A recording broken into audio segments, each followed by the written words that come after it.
ஓம் ஸ்ரீ குருப்யோ நம. ஸ்ரீ மகாபரிவாதரணம். இன்னைக்கு தெய்வத்தின் குரல் பாகம் 5 சங்கர சரித்தம் என்ற தலைப்பில் பிரிவாக சொல்கிறது மேலே வாசிக்கிறேன். இது பக்கம் 597 ஆரம்பிக்கிறது. ஆதிசேஷன் அவதாரம். ஒரு நாள் சாயங்காலம் விஷ்ணு இப்படி தியானம் பண்ணி சிவதாண்டவத்தை பார்த்து ரசித்து கொண்டிருந்தார். ஹிருதய கமலத்தில் பிரசன்னமாயிருக்கும் நடனமூர்த்தியின் சொரூபத்தை பார்த்ததில் அவருக்கு சந்தோஷம் தாங்க முடியாமல் பூரிப்பு ஏற்பட்டது. அந்த கனத்தை ஆதிசேஷனால் தாங்க முடியவில்லை. அவர் விஷ்ணுவிடம், என்ன இப்படி ஒரே பாரமாகி விட்டீர்களே, என்னால் தாங்க முடியவில்லையே, என்ன காரணம் என்று கேட்டார்.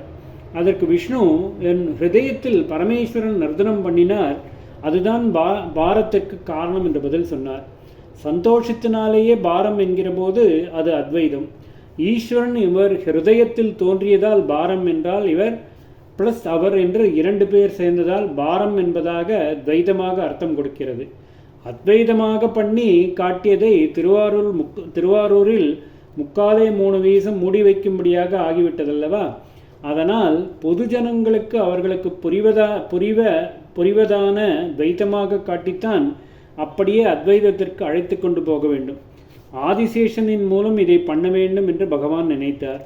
அதனால்தான் இப்படி சொன்னார். இப்படி சொன்னால் ஆதிசேஷன் என்ன கேட்பார் என்று அவருக்கு தெரியும்.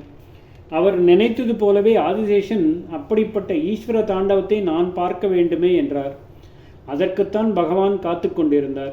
மூடி மறைத்து கொள்ளாமல் நன்றாக தாண்டவம் ஆடுவதாக வெளியில் தெரிகிற நடராஜ மூர்த்தியிடம் பதஞ்சலியை அனுப்பி அவருடைய பக்தி விசேஷத்தினால் சிதம்பர க்ஷேத்திரத்துக்கு மேலும் கீர்த்தி ஏற்படச் செய்து எல்லா ஜனங்களும் வந்து கண்ணார தரிசனம் பண்ணி தரிசனத்தினாலேயே முக்தி பெறச் செய்ய வேண்டும் என்பதுதான் அவருடைய ஆசை.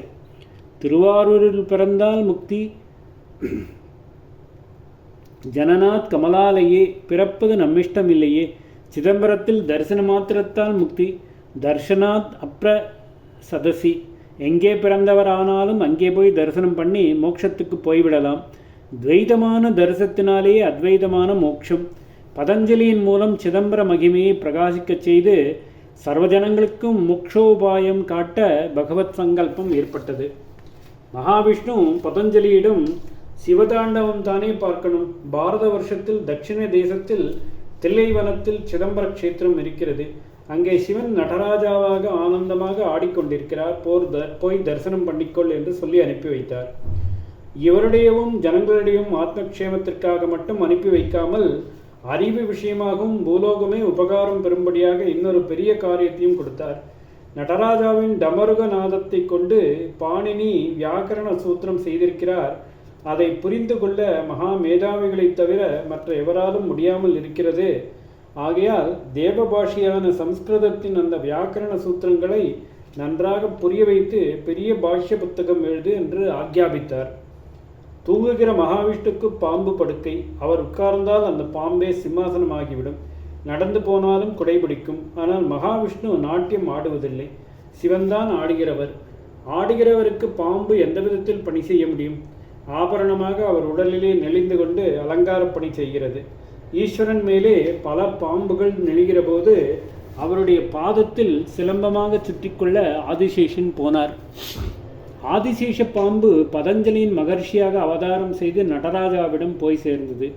அதனால் மகாவிஷ்ணுவுக்கு சேஷபரியங்கம் இல்லாமல் போய்விட்டதென்று அர்த்தம் பண்ணி கொள்ளக்கூடாது.